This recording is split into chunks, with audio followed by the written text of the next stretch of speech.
네, 여러분 안녕하십니까? 가톨릭 심장재단 이사장 정욱성입니다.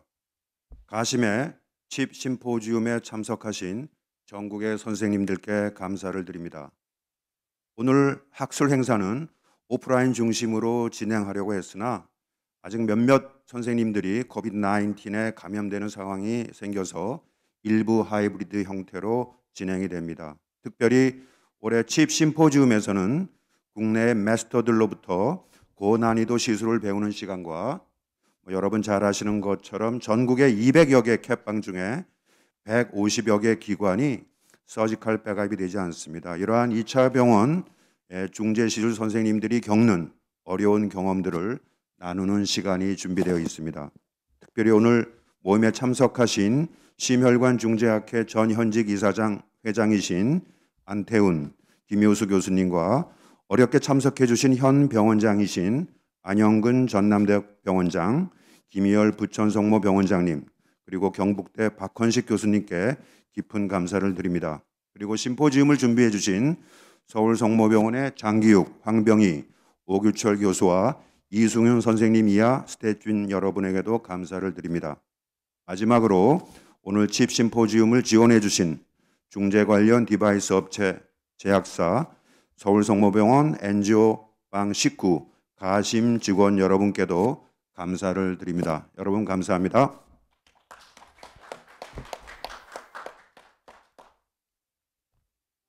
네, 그러면 첫 번째 세션 시작하도록 하겠습니다.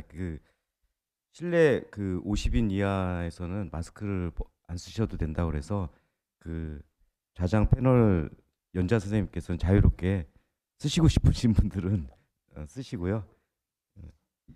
네, 저희가 이제 매년 초에 지난 한 해 동안의 새로 나온 내용들과 이제 그 동안의 것들을 이제 정리하는 이제 칩 심포지움을 하고 있는데요. 올해가 벌써 세 번째가 되었습니다.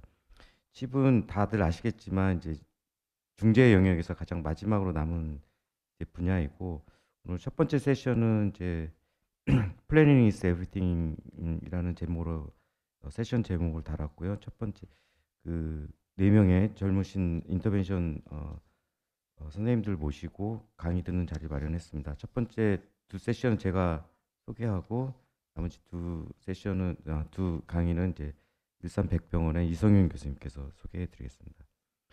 첫 번째 연자는 서울성모병원 이관용 교수님이시고요. 피지올로지 가이디드 PCI의 어플리케이션에 대해서 강의해 주시겠습니다. 부탁드릴게요. 네, 정규 교수님 소개 감사드립니다. 저는 서울성모병원 이관용이고요. 오늘 이 심포지움의 첫 발표를 맡게 돼서 영광으로 생각하고 있습니다. 제가 말씀드릴 부분은 이제 피지올로지 스터디를 이제 칩 PCI 때 어떻게 활용할까인데요. 워낙에 칩은 이제 이미지 가이디드가 정형화되어 있어서 피지올로지의 롤이 좀 제한적일 수밖에 없지만 여기서 어떤 도움을 받을 수 있을지 한번 설명해 보겠습니다. 일단은 이제 칩이라 그러는 것의 정의에 대해서도 이제 완벽하게 정의가 되지는 않았었는데요. 이게 저도 이제 찾다 보면 2020년도에 ESC, ACS non-STEMI 가이드라인에서 보면 하이 스롬보틱 리스크를 그동안의 스터디를 바탕으로 이렇게 이제 클리니컬 팩터들 그리고 테크니컬 에스펙트로 구분해서 보고 있는 것 같습니다. 그래서 이제 디지즈별로 한번 생각을 해보자면 멀티베슬 디지즈, 레프트 메인, 그리고 CTO, 롱리전, 바이퍼케이션, 멀티플 스텐츠가 들어간 경우 이런 식으로 생각해 볼 수가 있는데요. 결국엔 우리가 이제 이번 세션의 주제에 맞춰서 이 플래닝을 어떻게 할 것이냐를 생각해 보면 PCI 할지 D4 할지 아니면 캐비지 할지 PCI 할지 아니면 어디서부터 어디까지 할지 옵티마이제이션은 어떻게 할지가 주요 포인트가 될 것 같습니다. 그래서 나눠서 좀 생각을 해보겠습니다. 이제 FFR은 워낙에 이제 D4에 대한 롤이 가장 큰 디바이스인데요. QCA랑 비교해 보았을 때 FFR의 디스코던트 레이트가 거의 40%에 가깝고 아이부스랑 비교해 보았어도 남창욱 선생님 데이터 보시면 43% 정도의 디스코던트 레이트를 보여서 이미지와 피지올로지는 이렇게 디스코드가 많이 생긴다라고 알고 계시면 되겠고, 이게 이제 예전 전통적인 멀티베슬 디지즈에 대한 FFR 가이디드 PCI에 대해서 이 정의를 보면 이 D4랑 FAME2 연구 같이 유명했던 연구들은 OMT와 비교했던 연구고 FFR 가이디드 디퍼럴이 세이프하다라는 메시지를 줬고, 페임 연구가 이제 엔지오그래피 가이디드 vs FFR 가이디드를 본 연구고, 이 FFR 0.80 기준의 리바스큘라리제이션이 유효하다라는 것을 보여준 연구였는데요. 여기에서 이제 피펄은 이제 모탈리티가 줄어들지는 않았다는 점입니다. 그렇지만 이제 5년간의 페임 스터디를 팔로우한 데이터를 보시면 모탈리티는 비슷하지만 MI나 리바스큘라리제이션은 여전히 유효하게 이제 차이를 벌리고 있는 것을 볼 수가 있어서 롱텀 아웃컴도 FFR 가이디드 PCI가 좋다라고 얘기를 할 수가 있고, 메타 아날리시스 아웃컴을 보면 데스는 안 먹었지만 MI에서는 유효하게 차이가 난 것을 볼 수가 있고요. 레지스트리 데이터에서는 10년 팔로우한 스카 레지스트리를 보면 모탈리티도 FFR 가이디드 PCI가 더 좋은 아웃컴을 보여준 경우도 있습니다. 그래서 이제 FFR 0.80을 기준으로 한 올데스와 MI에 대해서도 RCT에서는 리덕션이 없었지만 다른 데이터에서는 롱텀 아웃컴도 좋다라고 얘기를 드릴 수가 있고, 이 페임 스터디에서 신텍스 스코어를 기준으로 비교를 해보자면 이 그냥 우리가 엔지오그래피컬리 칼큘레이트한 신텍스 스코어에 비해서 FFR 후의 펑셔널 신텍스 스코어를 비교해 보면 32% 정도가 다운그레이드가 될 수 있는 것을 확인할 수 있고, 이 FFR 펑셔널 신텍스 스코어로 구분했을 경우에 더 이제 예후의 차이를 벌릴 수 있는 것을 볼 수 있습니다. 그래서 이제 펑셔널 CR을 얻은 경우, 컴플릿 리바스큘라리제이션을 얻은 경우에 이 레지듀얼한 엔지오그래픽 리전이 이 아웃컴의 차이가 가져지지 않는 것을 봐서 레지듀얼 이스케미아를 반영하지 않는다라고 얘기를 할 수 있겠습니다. 그래서 정리를 하자면 멀티베슬 디지즈에 있어서는 FFR 가이디드 PCI가 이제 페이버한 아웃컴을 보장할 수 있다라고 얘기를 드릴 수 있고요.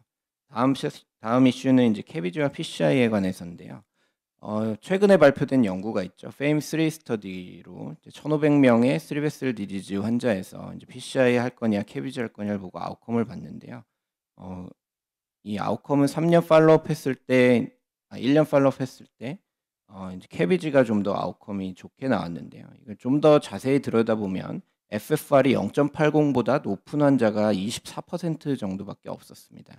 그래서 디퍼를 할 수 있는 환자군이 적었던 이제 신텍스 스코어도 26으로 인터메디에이트 이상의 이 민값을 보이는 것을 보아서는 컴플렉스한 환자들이 많이 들어갔다는 것이죠. 그래서 이제 이럴 경우에는 컴플렉시티가 높을 경우에는 캐비지가 좀 더 좋은 것으로 이렇게 프라이머리 엔드포인트는 보였는데요. 이전 연구와 비교해 보면 신텍스 캐비지 예전 이제 아웃컴과 비교해 봤을 때는 이제 PCI가 FM3 PCI가 아웃컴이 뭐 10.6% 정도로 더 절대값은 낮았던 것을 볼 수가 있는데, 캐비지의 이제 실력도 좋아지고 아무래도 메디컬 세라피에 이펙티브를 좀 더 받질 않았나 이렇게 생각을 하고 있습니다. 그렇지만 이제 좀 더 세부적으로 들어가 보면 로우 신텍스 스코어 그룹만을 나눠서 보았을 때는 캐비지보다는 PCI가 FM3에서도 이제 더 아웃컴이 좋은 것으로 나타났습니다. 그래서 이런 FFR을 해서 디퍼를 할 수 있는 이런 환자들, 그런 환자들이 이제 FFR 디퍼에 영향을 많이 받을 수 있는 이런 로우 신텍스 스코어 그룹의 환자들이 이제 좀 더 이제 PCI에 적합하지 않나라고 생각을 하고 있습니다. 그렇지만 이런 심플 신텍스 스코어 같은 것들로 이제 모든 걸 반영할 수는 없는 것이고, 이런 인터미디에 신텍스 스코어 환자들은 그럼 캐비지 PCI 결정할 때 어떻게 할 것이냐에 대한 의문이 아직 남아 있고요. 케이스를 바탕으로 좀 살펴보겠습니다. 57세 남자 환자고 엔자임이 약간 올라 있고 T인버전이 있었던 환자고요. TMT에서 스트롱 포지티브 환자였습니다. 엔지오그래피를 시행했는데 레프트 메인의 60%, 프록시마 LAD 99%, 서크의 60% 정도 스테노시스가 있고 RCA의 99% 스테노시스가 있는 환자입니다.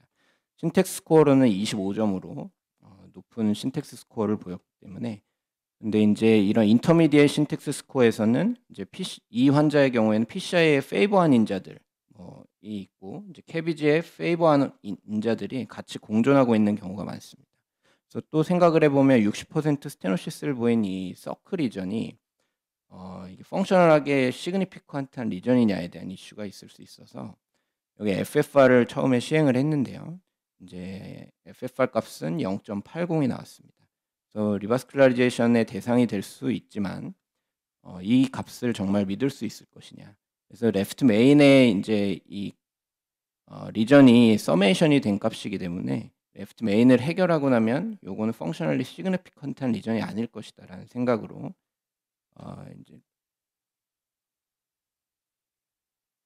이제 일단은 PCI를 원스텐 크로스오버를 시행을 하였습니다. 그래서 뭐 사이드 브랜치 액세스가 쉬울 것으로 생각되기 때문에 원스텐 테크놀로지를 사용을 했고요. PCI 하고 나서 여기 이제 포박까지 팟 프록시멀 옵티마이제이션 테크닉까지 하고 나서 이제 FFR을 다시 해봤는데요. FFR 값은 0.84가 나왔습니다. 그래서 정리해 보면 처음에는 레지듀얼한 이제 엔지오그래픽 리전이 남고 레지듀얼 이스케미아가 있을 만한 병변이라고 생각을 했다면 이 추후에 다시 생각을 해보면 이 부분은 레지듀얼 이스케미아가 없을 환자여서 펑셔널 신텍스 스코어는 인터미디에이트에서 로우로 줄어들 수 있어서 캐비지보단 PCI를 할 수 있는 이런 병변이 된 환자가 되겠습니다. 따라서 이제 플래닝이 중요하다라는 메시지를 보여주는 케이스고요. 다음은 이제 옵티마이제이션에 대한 이슈를 생각을 해보겠습니다.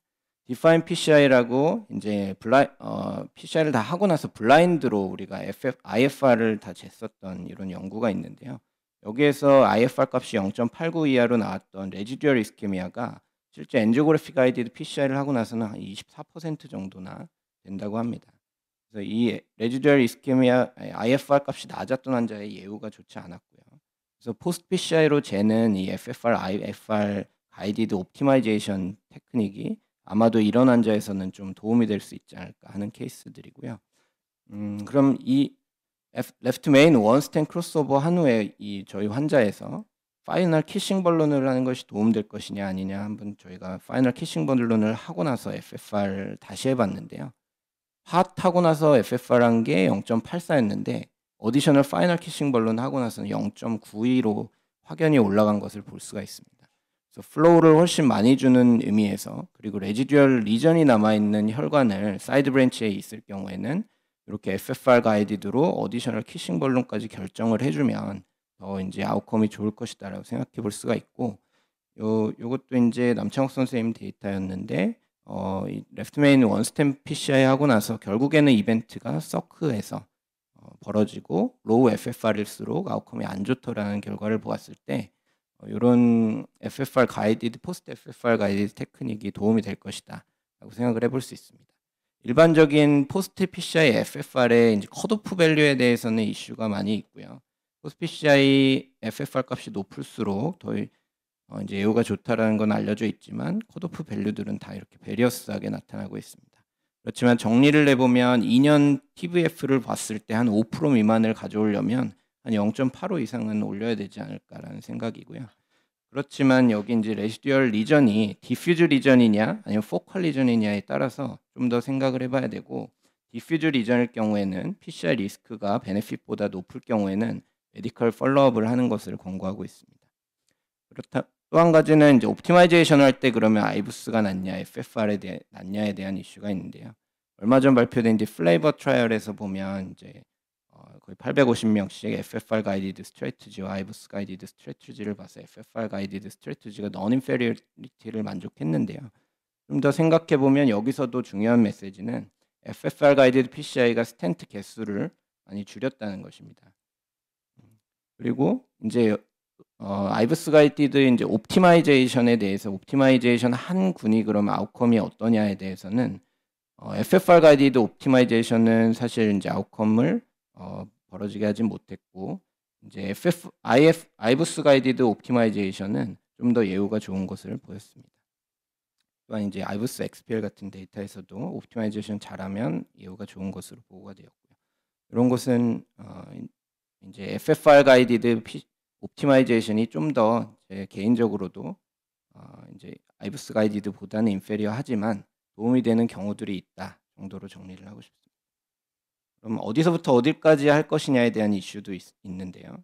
이게 저희 올해 1월에 이제 엔조를 했던 케이스인데요. 보면 2016년에 스텐트가 이미 디퓨저하게 3개가 들어가 있고 파이널이 이렇게 가셨던 ESRD 환자인데 젊은 환자거든요. 근데 이번에 왔을 때 보니까 전부 이렇게 다 막히고 그래서 또 PCI를 했는데 인제 이런 혈관은 캐비지도 하기 어려운 혈관들이 되었죠. 그래서 메탈 자켓을 해서 놀이플로우가 인제 또 왔습니다. 그러고 나서 인제 결국에는 놀이플로우가 해결이 너무 안 돼서 제가 인제 흔히 쓰는 테크닉인데 마이크로 카테터로 넣어서 인 니코란딜과 에피시마 인젝션을 하고 나서 좀 겨우 풀려서 퇴원했던 환자입니다. 이렇게 인제 디퓨즈 스텐트를 하게 되면은 결국에는 나중에 아웃컴이 10 년, 20년 지나면 안 좋을 수밖에 없어서 스텐트의 이제 랭스를 줄여주는 것이 중요할 것이라고 생각이 됩니다. 그래서 요런 스텐트 랭스를 줄이는 데 있어서도 펑셔널하게 시그너피컨트한 부분만을 인제 결정을 하는데 이제 이런 FFR 가이디드, IFR 가이디드로 가장 인제 델타 값이 높았던 부분을 해결하는 것이 인제 권고가 되고 있고 요렇게 인제 포스트로 보면 레지듀얼이 한 0.03 델타 값, FFR은 IFR은 0.01로 이제 페이버한 아웃컴을 보이고 퇴원했던 이 탄뎀 리전 환자의 케이스입니다. 그리고 이런 포컬 리전을 그러면 어떻게 찾아낼 것이냐에 대해서는 대개 인제 우리가 프레셔 드롭이 이루어지는 데 있어서 비스코시티에 의한 프레셔 드롭은 이런 디퓨즈 리전을 더 반영하고 있고 이런 스페셜 로스에 의한 프레셔 드롭은 포컬 리전을 더 반영하기 때문에 대개 인제 FFR이 더 포컬 리전을 찾는 데는 더 유효한 것 같습니다. 그렇지만 인제 IFR은 요렇게 싱크 비전이라 그래서 이 비주얼라이제이션을 시켜서 어느 곳에 포컬 리전이 있는지를 알려줄 수 있는 이런 장비가 있어서 둘 다 인제 사용 가능하고 인제 경우에 따라 잘 사용하시면 좋을 것 같습니다. 그래서 정리를 해 보자면 이 FFR 이런 피지올로지 가이디드 PCI가 인제 멀티베스 디지즈에서는 디퍼럴을 하는 데 결정함에 있어서 아주 세이프하게 아웃컴을 인제 개선할 수 있는 것이고 캐비지 투 PCI로 변경을 시켜줄 수도 있고 옵티마이제이션에도 도움이 되고 롱 스탠팅도 숏 스탠팅으로 줄여줄 수 있어서 칩 프로시저를 심플하게 바꿔줄 수 있는 좋은 방법이 아닐까 생각이 듭니다. 경청해 주셔서 감사합니다. 네. 이관영 교수님 잘 피지올로지 가이드 PCI를 잘 정리해 주셨습니다. 다음에는 계명대 윤혁준 교수님께서 이미징 가이디드 PCI에 대해서 좋은 강의 해 주실 것으로 기대됩니다. 예. 윤혁준 교수님 부탁드릴게요. 예, 소개 감사드립니다. 좋은 자리에서 이렇게 강의할 수 있는 기회 주셔서 감사드리고요. 제가 처음에 이제 강의를 준비하다가 보니까 이제 시간표를 보니까 이게 이제 거의 플래닝 이제 오늘 시간표 뒷단을 아우르면서 이제 굉장히 이미징의 중요성에 대해서 여러 번 하실 이야기들이 있을 것 같아서 저는 이제 주로 이제 프로시저 준비랑 이제 초기 위주로 케이스 위주로 이렇게 준비했습니다. 그래서 이미징이 이제 칩 프로시저에 어떻게 쓰일 것이냐. 일단 프로시저 하기 전에 우리가 뭐 속칭 이야기하는 견적을 낸다. 우리가 위험도를 알기 위해서 이렇게 필요할 수 있을 것 같고요. 시술하는 중에 어떤 스트라테지가 적합할 것인지를 판단하기 위해서도 필요할 것이고 이게 이제 잘 되었는지를 판단하기 위해서도 이미징은 필수일 것 같습니다. 그래서 만약에 이미징 하지 말고 칩을 하라면 굉장히 우리가 이제 굉장히 불편하게 느낄 것 같은데 이제 그만큼 이미징은 필수 불가결한 부분이 아닌가라고 생각합니다. 그래서 여러 가지 이제 칩 항목 중에 만약에 CTO를 따져보면 CTO에서 이미징이 차지하는 부분 굉장히 많이 이렇게 여러 단에 차지하고 있습니다. 그래서 알고리즘을 보면 처음 이제 병변을 분석할 때도 이미징이 도움이 될 것 같고요. 이 엔제오 상에 답이 나오지 않으면 이미징이 필요하고 이 마지막에 또 해결이 쉽게 나지 않으면 마지막 이제 파이널 리조트도 역시 이미징 가이디드로 해야 될 것 같습니다. 이 최근에 나왔던 글로벌 레지스트리 역시 마찬가지 알고리즘을 차지하고 있습니다. 그래서 프락시멀 캡이 보이지 않는 그 리전 CTO를 만나면 이제 이미징 가이디드 PCI가 필요한데요. 그래서 케이스 몇 가지 보여드리면 최근에 했던 이제 CTO 케이스인데 보면 이제 인터메디우스가 크고 LAD는 스탬프부터 이제 지금 어딘지 위치가 도저히 보이지 않는 상태입니다. 그래서 레트로그레이드 플로우도 지금 어디까지 오는지 CTO가 굉장히 조금 긴 이런 병변인데 CT를 보면 이게 어디로 향하는지 알 수 있습니다. 이를 통해서 우리가 그런데 이제 이게 향하는 위치를 보면 굉장히 우리가 가이딩 카테터가 가는 방향과 이제 거의 90도 이상 꺾여야 되는 그런 병변이 해당할 것 같고요. 그래서 이제 뭐 아이부스 가이디드로 이렇게 펑처를 시도하는데 사실은 이런 디렉션을 얻기가 현실적으로는 좀 어려울 것 같습니다. 그래서 이럴 때는 이제 여러 가지 다른 디바이스를 이용해서 우리가 이제 각도를 반대편 벽으로 꺾어서 이렇게 이제 그 펑처를 하는 이런 메소드를 택했는데, 이런 방법을 통해서 저희가 이제 이 와이어가 우리가 원하는 방향으로 가는지, 이것은 이제 이미징 디바이스가 없이는 할 수 없는 그런 이제 프로시저가 아닐까라고 생각을 합니다. 뭐 뒷단의 내용들은 그게 중요한 건 아니지만 이제 이렇게 저희가 좋은 리절트를 얻을 수 있었습니다. 또한 이제 최근에 CT를 가지고 조금 더 이제 잘 분석할 수 있는 방법이 없을까 이런 것을 좀 고민하고 있는데, 일단 역시 여기도 이제 스텀프리스 CTO가 있는데, 이분은 이제 이전에 응급실에서 그 CT를 찍은 게 있어서 저희가 이제 분석을 해보면 이게 이제 아주리언 프로그램에 내장돼 있는 그런 번들 프로그램인데, 이걸 돌려보면 어떤 각도에서 어떻게 보이는지, 이런 게 어떤 각도에서 잘 분리되어서 보이는지, 지금 아레오 크레니얼에서는 이게 잘 분리되어 보이구나, 우리가 이제 이런 것을 분석을 할 수가 있습니다. 그래서 이런 각도를 통해서 우리가 미리 어떤 각도로 접근할지를 정해두고 우리가 거기에 맞춰서 저희 만약에 페네트레이션을 시도한다면 조금 더 쉽게 우리가 이제 성공을 얻을 수 있지 않을까라고 생각을 할 수 있을 것 같고요. 이 와이어가 통과하는 것도 우리가 리얼타임으로 아이부스로 확인할 수 있으니까 역시 이제 이미징이 굉장히 큰 도움이 되는 그런 케이스라고 말씀드릴 수 있을 것 같습니다.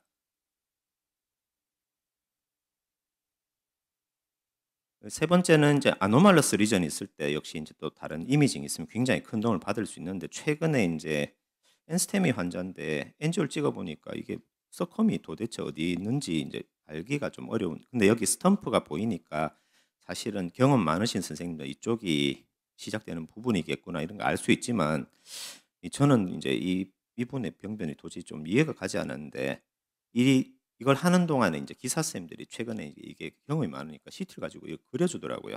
선생님 LAO 13 코달 44도로 한번 찍어 보시죠. 여기서 잘 보이는 것 같습니다. 해보니까 이제 그대로 이렇게 위치가 보이고요. 여기를 따라서 제가 이제 와이어링을 해보니까 이제 이걸 이제 엔지오 화면에 바로 옆에 띄우고 제가 이제 각도를 보니까 와이어 가는 방향도 즉각해서 볼 수가 있었고요. 그래서 이제 이 CT 이미징을 통해서 제가 쉽게 프로시저를 마칠 수가 있었습니다. 그래서 이런 부분에서도 이미징이 굉장히 중요할 것 같습니다. 또 하나 이제 중요한 부분이 아이부스 가이디드 리와이어링을 이렇게 하는 방법이 있는데, 우리가 이제 엔지오는 결국은 이제 2D 이미지인데 이걸과 아이부스를 머릿속으로 잘 그려서 우리가 이제 어디를 공략해야 될지 이런 것을 잘 이미지네이션 하는 게 필요할 것 같습니다. 그래서 우리가 이제 아이부스를 이용하면서 이런 사이드 브랜치 위치를 통해서 우리가 트루루맨 위치를 어섬션 할 수 있고, 또한 이제 이런 와이어 바이어스를 통해서도 이런 그 트루루맨을 찾을 수 있는데, 예를 들어서 지금 여기 이제 LAO에서는 분리되어서 보이고 RAO에서는 겹쳐 보인다면 우리가 이제 이 부분을 가지고 이제 와이어 바이어스를 가지고 이제 분석을 해볼 수 있는데, 만약에 여기 이제 트루루맨이 이렇게 보이고 이제 와이어 바이어스가 이 반대 방향으로 이렇게 보인다면,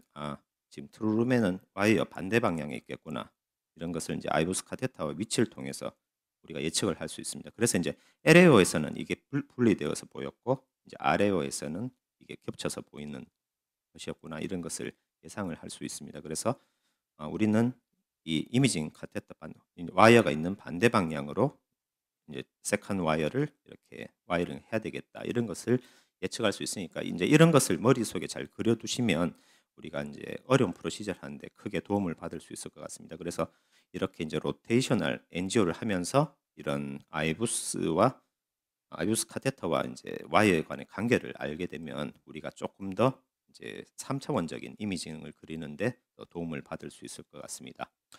또 하나 중요한 이제 칩 프로시저의 부분 중에 하나가 이제 칼시파이드 리전이고, 이게 이제 이미징이 굉장히 도움을 많이 받을 수 있는 부분입니다. 그래서 우리가 엔지오를 찍고 정지 화면에서 이렇게 칼슘이 보인다면 이거는 이제 우리가 이야기하는 이제 시비어 칼시피케이션이 해당할 것 같고요. 이 찍어 보니까 이제 여기 칼시파이드 리전에 굉장히 좀 타이트한 스테노시스 보이는데, 사실 이전에 와이어를 통과했는데 어떤 벌룬도 이게 통과하지 않아서 이제 페일했던 환자였었고요. 이후에 제가 이제 CT를 찍어 보니까 이제 아까 통과하지 않았던 부분이 이제 이렇게 이제 풀문 어피어런스로 이제 칼시피케이션이 있었고요. 뭐 이 다음엔 당연히 이제 와이어를 통과하고 이제 로타블레이터를 하고요. 이제 로타블레이터를 하고 나서는 이제 아이부스나 이제 OCT 같은 걸 할 수 있을 것 같습니다. 그래서 아이부스를 확인해 보니 이 칼시피케이션이 굉장히 좀 두꺼운 그런 플레이트가 관찰되고 이게 이제 360도 이렇게 관찰이 되고 있습니다.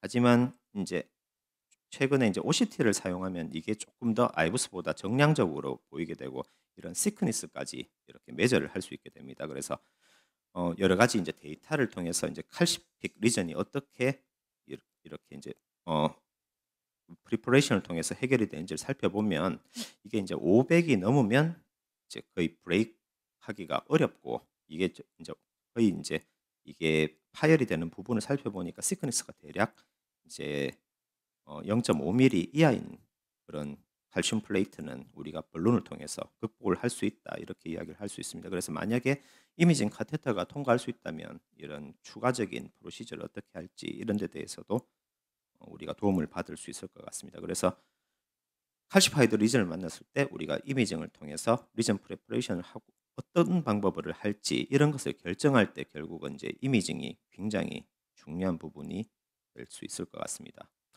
이제 그다음 마지막으로 말씀드릴 부분이 이제 스텐트 페일리어 케이스인데 스텐트 페일리어는 사실은 뭐 테크닉하게 어려운 뭐 하이 리스크는 아닐 것 같습니다. 하지만 굉장히 이제 다시 재발할 확률이 높기 때문에 우리 이제 이게 이제 컴플렉스한 그런 리전이다라고 이렇게 생각을 할 수 있을 것 같은데요.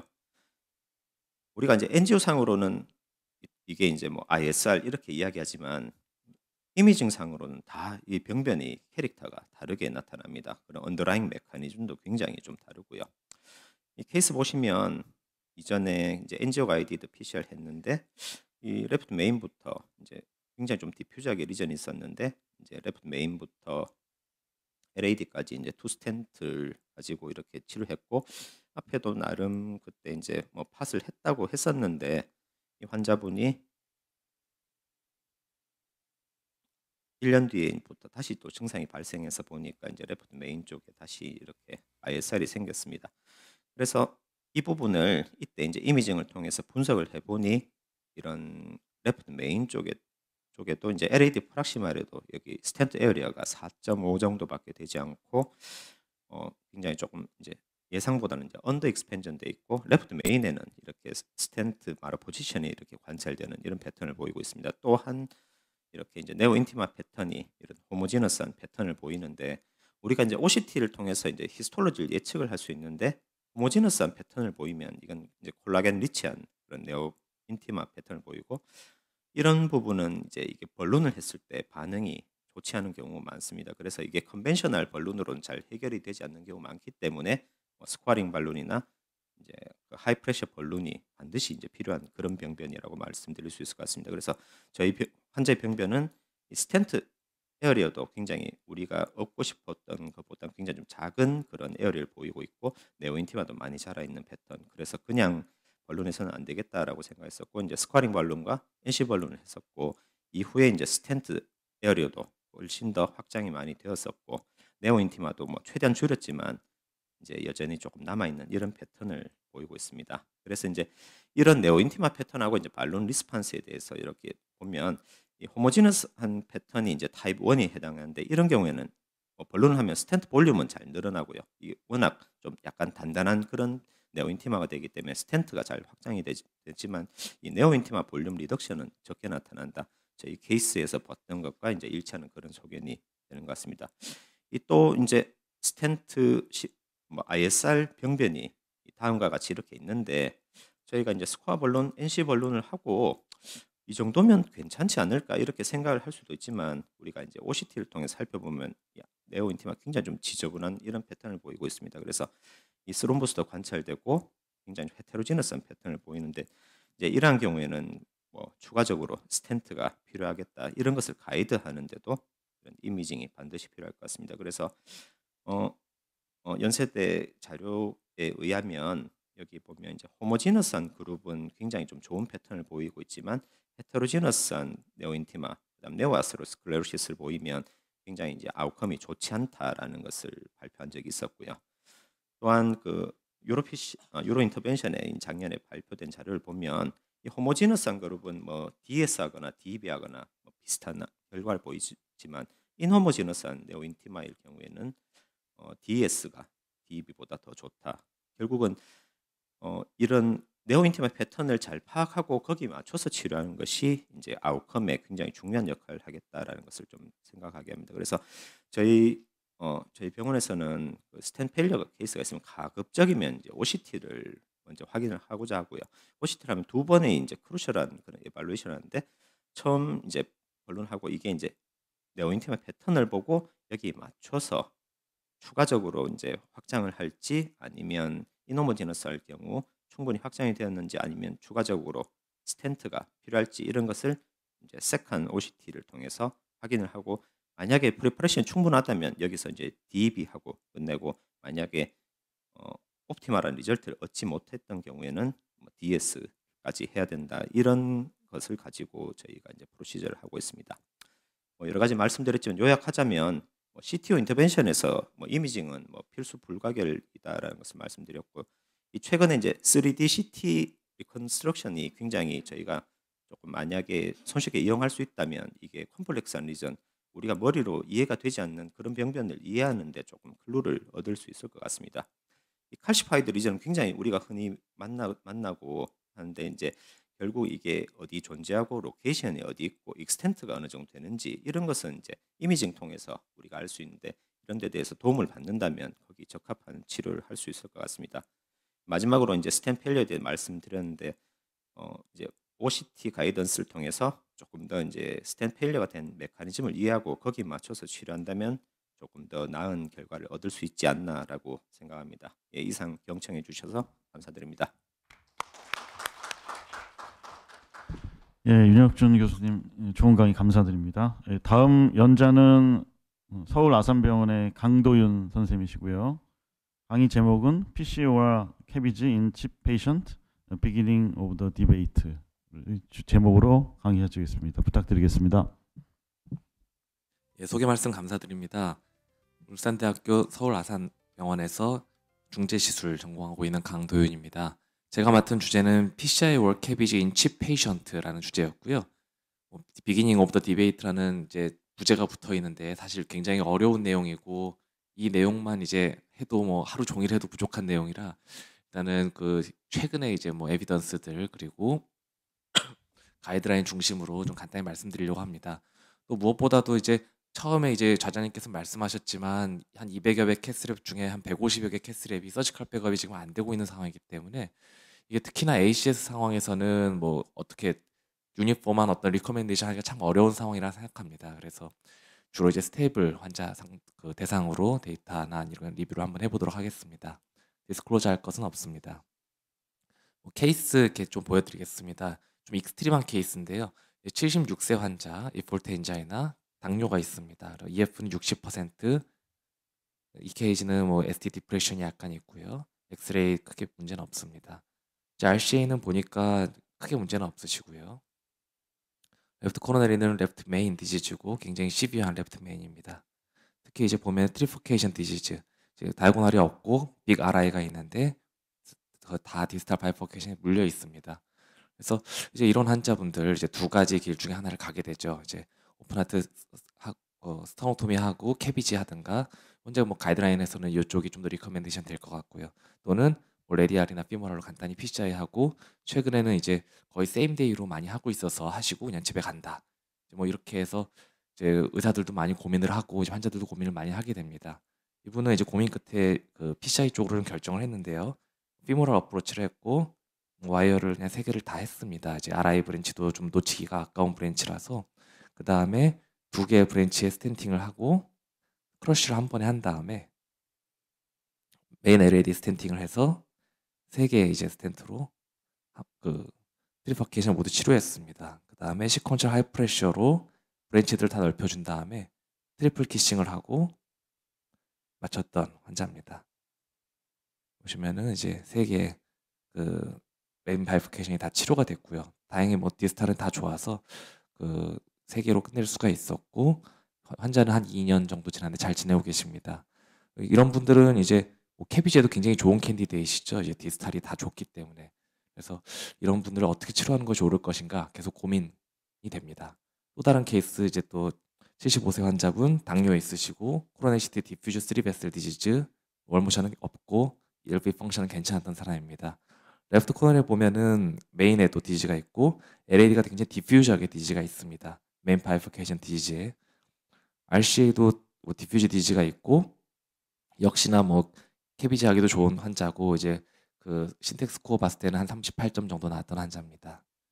그래서 이분도 여러 가지 고민 끝에 PCI로 일단 결정을 했고 RCA에 굉장히 긴 스텐트가 3개나 들어갔습니다. 그 다음에 레프트 코로너리 아트리는 뭐 메인 바이퍼케이션에 대해서 시퀀셜 하이프레셔 하고 LAD가 잘 안 열려서 로타까지 했습니다. 로타 한 다음에 잘 열려서 아까 보셨던 그런 과정대로 레프트 메인 바이퍼케이션 PCI 한 다음에 롱 스텐 해서 이분은 보면은 아까랑 또 다른 게 스텐이 라이트에 3개, 레프트에 3개 들어갔고 굉장히 뭐 긴 스텐트가 들어갔습니다. 어쨌든 결과는 좋고 환자는 뭐 다음날 집에 갔고 그리고 이분 한 3년 정도 됐는데 뭐 굉장히 잘 지내고 있습니다. 이런 식으로 이제 저희가 컴플렉스한 환자들 만났을 때 굉장히 많이 고민이 되고요. 이제 마이오카디얼 리베스크라이제이션 프로시저가 이제 2가지라고 볼 수 있을 것 같습니다. PCI 그리고 그래프팅. 둘의 이제 큰 차이가 있는데 이제 작년 말에 이제 나온 제게 이제 리뷰 아티클이 굉장히 재미있는 논점에서 이 내용을 다루고 있어서 좀 가져왔습니다. 이 저자들은 이제 그 리베스크라이제이션보다는 인베이시브 트리트먼트라는 말을 쓰자라고 하면서 피셔의 캐비지 롤에 대해서 이렇게 나눠봤습니다. 인듀서블 이스케미아, 즉 스테이블 엔자이나를 치료하는 것, 이것은 코로네리 플로우 캐퍼빌리티를 리스토링 해주는 것이고 PCI 캐비지 모두 다 역할이 있고 심텀 릴리프하는 차원에 있다. 그리고 이스케미아가 현재 있는 환자들, 크로닉 이스케미아로 하이버네이션 돼서 이젝션 프랙션이 떨어지고 이스케미아가 있는 환자들 또는 어큐트 이스케미아로 ACS에 있는 환자들은 리퍼퓨전이 중요하고 이거는 서바이벌 베네핏을 노리고 하는 치료입니다. 이 경우 PCI 캐비진 모두 다 롤이 있고요. 또 하나의 롤은 이제 리스크 오브 인팍션, 플락이 있고 현재 이스케미아 없는 그런 환자들한테서 미래의 인팍 프리벤션을 하는 역할일 것입니다.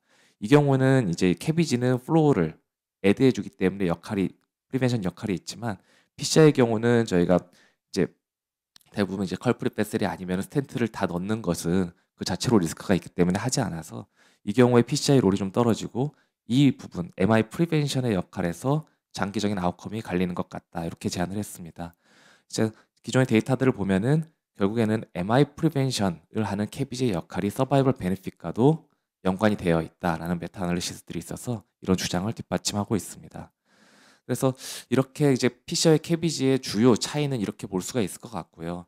그 PCI랑 캐비지에 대해서 작년 말에 이제 제게 굉장히 뭐 흥미로운 페이퍼가 실렸습니다. 히스토리컬 브렉스루 뭐 이렇게 해서 굉장히 뭐 다양한 연구들을 다 정리를 해놨고요. 캐비지 쪽에서도 서전이 이제 마이클 맥스 쌤이 써서 같은 식으로 이제 정리를 한 바가 있습니다.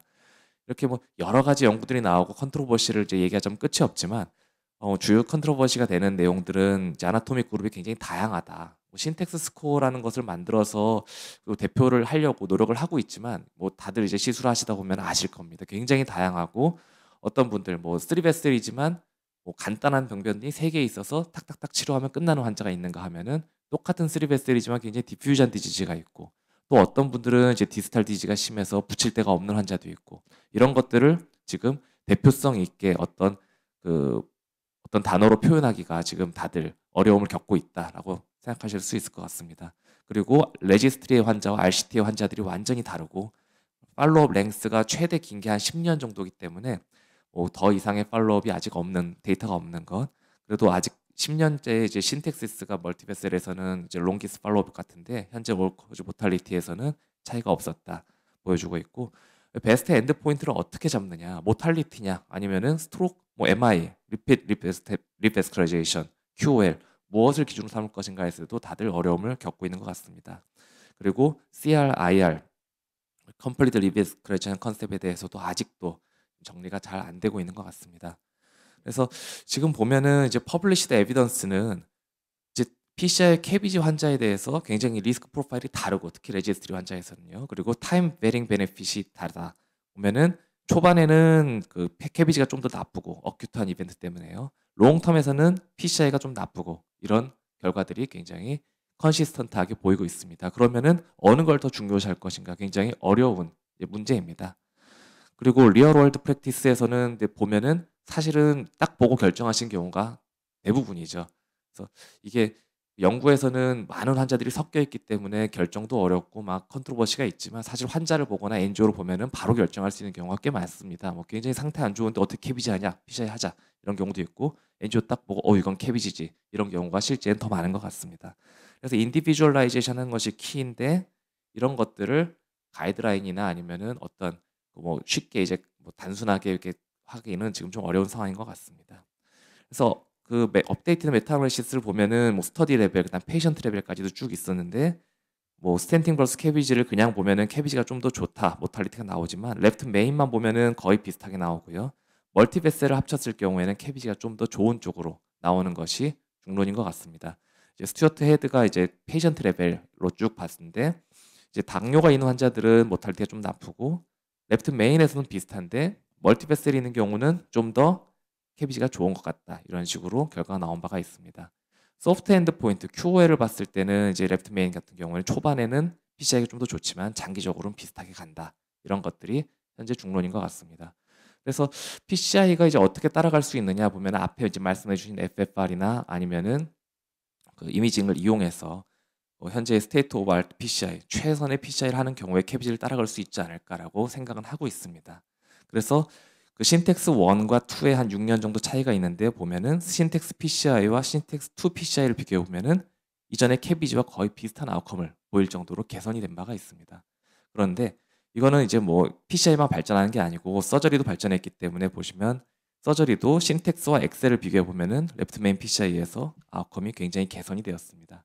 이런 것들을 반영해서 이제 최신의 가이드라인이 나왔고 2021년 가이드라인 보면은 굉장히 좀 복잡합니다. 일단 LV 디스펑션이 있으면은 캐비지 쪽, 메인에서는 캐비지가 먼저지만 PCI 할 수 있다. 멀티베셀에서는 캐비지 우선 이렇게 이해하시면 될 것 같은데 이 글은 잘 안 보이기 때문에 이제 그림으로 한번 말씀드리겠습니다. 이제 레프트 메인이 있느냐 없느냐로 딱 나눠지는데요. 레프트 메인이 있는 경우는 캐비지에 스톱을 하다 그러면 캐비지, 아니다 그러면은 캐비지 1 PCI 2A 해서 PCI도 할 수 있다 이렇게 나와 있습니다.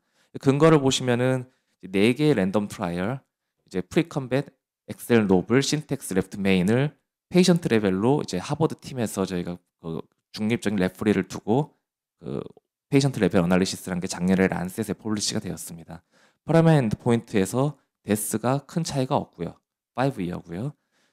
10년까지 팔로우업한 프리컴뱃이랑 신텍스를 봤을 때 올코즈 모탈리도 차이가 없었습니다. 서브글롭에서도 컴플렉스한 아나토미, 멀티베셀이 동반된 경우에 좀 더 캐비지가 좋은 것 같다. 이렇게 이해하시면 될 것 같고요. 신텍스 스코어랑 봤을 때도 굉장히 하이 신텍스 스코어, 결국 멀티베셀이 동반되어 있는 경우는 캐비지가 좋지 않을까라는 것이 이 연구의 결과입니다. 33점, 45점 정도로 컷오프를 나눠봤고요. 스트로크는 캐비지가 좀 더 초반에 많고요.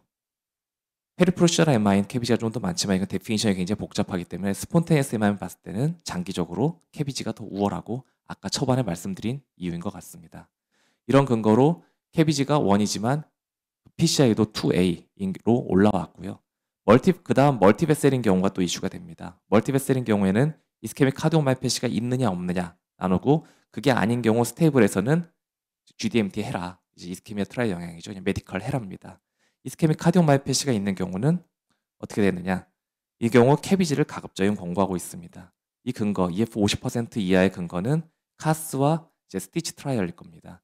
카스 트라이얼이 이제 그 캐비지 vs 메디컬 트리트의 첫 연구고 1983년도 780명 390세 390 EF 50% 미만을 환자를 했을 때 그 서지컬 메디컬 했을 때 그 올코즈 모탈리티는 비슷하고 하지만 EF 낮은 사람만 골랐을 때는 그 서지컬 이 모탈리티가 유리했기 때문에 수술을 권고하는 근거가 되었습니다. 그보다 최신의 이제 스티치 트라이얼은 10이어까지 나왔고 이 경우엔 35% 미만의 정말 심한 이스케믹 카디오마이패시의 스테이블 엔자이나 환자를 대상으로 하였는데 5년째 봤을 때는 서바이벌이 거의 비슷했는데 약간 갈라지기 시작했고 10이어가 됐을 때는 캐비지 쪽의 데스가 좀 더 우월했고 특히 카디오베스컬 데스는 유의하게 더 차이가 났습니다. 이걸 근거로 EF 35% 미만의 환자는 캐비지를 권고를 하고 있습니다. PCI vs 메디컬은 현재 연구가 없고 영국에서 Revived BCIS라는 트라이얼이 진행 중이기 때문에 그 연구 결과가 나오면은 PCI의 권고 수준도 정해질 것 같습니다. 그리고 스티치 3라는 연구를 지금 그 캐나다 쪽에서 하고 있어서 PCI vs KBG의 결과도 한 10년 후에는 나오지 않을까 생각합니다. 그리고 EF 50% 이상이고 3베슬린 환자는 둘 다 2B 리커멘데이션이 되고 있어서 애니 리베스컬라이제이션이 가능하다. 하지만 가급적 메디컬 해라라는 것이 현재의 권고입니다. 가급적 메디컬이 좋다라고 권고한 이유는 이스케미아 연구일 겁니다. 스테이블 CAD에서 인베이시브 vs 컨저버티브 스트래테지를 비교했을 때 뭐 이제 인클루전 보시면은 마이오카디아 이스케미아가 있어야 되는 거고 이때 CT 스터디를 했는데 대략 보면은 75% 이상이 2베셀 or 3베셀이었기 때문에 멀티베셀 환자가 많이 들어가 있는 걸 알 수가 있습니다. 이때 얼리 인베이시브 바로 엔지오 하는 거랑 컨저버티브 증상이 악화됐을 때만 엔지오 하는 거랑 비교했을 때 양군의 이벤트의 차이가 없었기 때문에 현재 환자가 스테이블하게 증상이 유지되는 경우는 메디컬 유지해라라는 것이 이 모든 가이드라인의 이제 그 전반적인 테마가 되었습니다. 그래서 스테이블 코로너리 아트리 디지즈는 메디컬 디지즈이기 때문에 이런 경우는 메디컬 트리트를 해라라고 현재 가이드라인이 되고 있습니다. 그래서 이제 다시 돌아와서 PCI KBG 정할 때 이제 가이드라인 쭉 보시면은 결국 세 가지 요인인 것 같습니다. 당뇨, 멀티베셀 디지즈, 특히 이제 컴플렉스 멀티베셀 디지즈고 신텍스 스코어란 걸로 대변하고 있고요. LV 이젝션 프랙션 세 가지 요인인 것 같습니다. 그래서 대부분 환자들은 이제 보면은 EF나 아니면은 그 당뇨, 디퓨즈 디지즈인가 이런 걸 봐서 디시전이 결정이 되는 경우가 많은데 좀 복잡한 경우도 있습니다. 이렇게 보면 아주 쉽죠. 딱 이렇게 있다. 메리트메인 오스다. 뭐 한 5분이면 치료할 수 있죠. KBG 갈 이유가 굳이 없고요. 하지만 이렇게 복잡하다. 신텍스 모스코어 52점, RCA, CTO 이러면은 PCI 별로 하고 싶지 않을 겁니다. 하지만 이렇게 멀티베셀이고 컴플렉스한데 좀 애매한 경우들도 있습니다. 이런 경우는 디시전 굉장히 어려울 것 같습니다. 그래서 PCI 장점은 얼리 어드밴티지, 레스 인베이시브한 거. KBG의 장점은 대부분 듀러블하고 롱거 어드밴티지일 거고요. 둘 다 메이저 아웃컴에서는 크게 차이가 없다라는 것이 현재 그 관점에서 결정을 하시면 될 것 같고, 하지만 또 중요한 건 환자의 의견일 겁니다. 이제 피지션이 중요하게 생각하는 거 데스 1점 놓고 보면은 스트록 MI 한 0.5점 정도 놓고 봤는데 환자 입장에서는 스트록 MI도 굉장히 중요하게 생각하는 요인입니다. 그러므로 방금 말씀드린 메디컬 요인 말고도 환자가 원하는 것 그런 것들도 중심에 두고 쉐어드 디시전 메이킹 하는 것이 또 좋은 아웃컴과 또 환자의 만족을 위해서 중요한 치료 결정 방법일 것 같습니다. 그래서 썸머리에 보면 PCO의 KBG는 디퍼런트 인터벤션이고 다른 의미와 메커니즘이 있다. 수술은 페리프로시얼 리스크가 높고 베러 롱텀 아웃컴을 가지고 있고 PCI는 컴페러블 투 서저리 아웃컴이 서저리와 컴페러블하고 로어 인베시브네스를 가지고 있다. 두 인터벤션이 뭐 서로 반대가 되는 것이 아니고 컴플레멘터리한 내용이다. 그리고 환자와 함께 쉐어드 디시전 메이킹 하는 것이 중요하겠다라는 것이 저의 결론입니다. 경청해 주셔서 감사합니다. 예, 강도현 교수님께서 칩 페이션트에서 PCI와 KBG의 역할, 뭐 아웃컴 등의 아주 정리를 잘 해주셔서 좋은 강의 감사드리겠습니다. 다음 이번 세션의 마지막 연자신데요. TRI 그룹에서 아주 액티브하게 활동하고 계신 의정부 성모병원의 김찬준 교수께서 라디알, 디스탈 라디알 액세스 can be incorporated with chip procedure의 제목으로 강의해 주시겠습니다. 네, 이성 교수님 소개 말씀 감사합니다. 제가 오늘 말씀드릴 내용은 이제 레디얼 그리고 디스탈 레디얼 아테리가 이제 칩 프로시저에서 유용할 수 있다는 점을 주제로 말씀드리고자 합니다. 사실 현재 가이드라인에서는 PCI에서는 레디얼 액세스가 스탠다드로 이제 리커멘데이션이 되고 있습니다. 하지만 이것이 과연 하이 리스크 앤드 컴플렉스 PCI에서 칩 프로시저에서도 과연 적용이 될 수 있을 것인가? 여기에 관해서 선뜻 동의하시는 선생님이 많지 않을 수도 있다고 생각합니다. 그런 의미에서 이제 저한테 이런 강의를 해보라고 말씀하신 거라고 저는 이해하고 있습니다. 먼저 레프트 메인에서 말씀드리면 레프트 메인에서는 데디케이티드한 피모랄과 라디아를 비교하는 RCT는 없습니다. 그리고 많은 레프트 메인을 치료하는 그런 RCT에서는 엑셀 트라이얼 외에는 거의 다 이제 억세스 사이트를 리포트하지 않았습니다. 엑셀 트라이얼에서 보면은 이제 레디알과 피모랄을 비교해 봤을 때 메이스, 이스케믹 엔드포인트에서는 양군 간에 큰 차이가 없었고 단지 레디알 아테리 억세스에서 레디알 아테리 쪽이 조금 더 블리딩이 좀 더 나은 것처럼 이제 보고를 했습니다. 그리고 2020년도에 보고된 메타 어널리시스에서 레프트 메인 레지스트리 메타 어널리시스에서 그 레디알과 피모랄을 비교했을 때 액세스 사이트와 베스쿨라 컴플리케이션은 레디알이 훨씬 더 낫고 그리고 프로시저 석세스는 레디알과 피모랄이 거의 뭐 큰 의미 있는 차이를 보이지 않았습니다. 그리고 메이저 블리딩과 억세스 사이트 블리딩 그리고 애니드 블리딩 면에서는 레디알 아테리를 통해서 레프트 메인 PCL 한 군이 훨씬 더 우월한 것으로 이제 보고가 되었고 이스케믹 엔드포인트 면에서도 레디알 아테리로 PCR 한 것이 모탈리티 면을 줄이는 것 같고 그리고 프로시저럴 석세스는 컴패러블하고 그리고 롱텀 클리니컬 에피커시도 거의 좀 레디알 아테리가 좀 좋은 것이 아닌가라는 분석을 한 바가 있습니다. 그 다음에는 CTO에 관해서 말씀드리겠습니다. CTO는 현재는 아직까지도 바이피모럴 어프로치가 가장 많이 사용되는 그런 억세스 사이트 어프로치인데 현재는 그 레디알 어프로치 하는 것도 현재는 많이 페이버러블한 아웃컴을 보이고 있습니다. 2019년도에 발표된 CTO에서 레디알과 피모랄을 비교한 메타 어널리시스는 테크니컬 석세스에서는 레디알 피모랄이 거의 다 컴패러블한 결과를 보이고 억세스 사이트와 메이저 블리딩 면에서는 레디알 아테리가 의미 있게 좋은 결과를 보여서 앞서 말씀드린 레프트 메인과 비슷한 트렌드를 좀 보이고 있습니다. 2022년도 4월 25일, 즉 정말 몇 주 전에 나온 따끈따끈한 클리니컬 트라이얼인데요. 이제 CTO 환자에 있어서 피모랄과 레디알 아테리를 비교한 RCT에서는 레디알 아테리만으로 CTO를 하는 것이 피모랄을 사용한 것과 비교해서 넌 인페리어하고 예상할 수 있는 것과 마찬가지로 이제 그 억세스 사이트 컴플리케이션은 훨씬 더 트랜스피모랄 쪽이 더 많은 것으로 나왔습니다. 이때 여기서 피모랄 그룹에서는 이 피모랄과 피모랄 라디알 그리고 피모랄 온리, 그러니까 억세스 사이트를 한 곳만 한 것도 다 피모랄 그룹에 포함이 됐었습니다. 또 그 로타블레이션이 필요한 그 하일리 카시파일 리전에서 레디알과 피모랄을 비교해 봤을 때 역시 그 9,000명이 넘는 환자를 메타 어널리시스 해보면 레디알과 피모랄이 거의 비슷한 모탈리티를 보이고 메이스도 비슷하고 그리고 프로시저 석세스도 비슷하였습니다. 그리고 TRI는 역시 다시 한번 억세스 사이트 컴플리케이션 블리딩이 적은 것으로 나왔습니다. 2021년도에 컴플렉스 PCI에서 라지보 억세스를 사용하는 환자에 있어서 레디알과 피모랄을 랜덤 트라이얼한 연구가 발표가 되었었는데요. 컴플렉스 코로나리 리전에서도 레디알 그룹은 피모랄과 비교해서 억세스 사이트 블리딩 컴플리케이션이 의미 있게 적고 프로시저럴 석세스는 컴패러블하고 그리고 크로스오버 레이트도 비슷했습니다. 그러면 이런 연구 결과만 보면 정말 레디알 아테리가 데이터상으로는 사이언티픽하게는 굉장히 더 좋은 것 같은데 왜 레디알 액세스를 안 쓰냐? 실제로 리얼 월드에서 실제로 레디알 아테리를 먼저 써야 되겠거나 레디알 아테리만 써야 되겠구나 그런 생각을 하시는 선생님은 많지는 않을 거라고 생각합니다.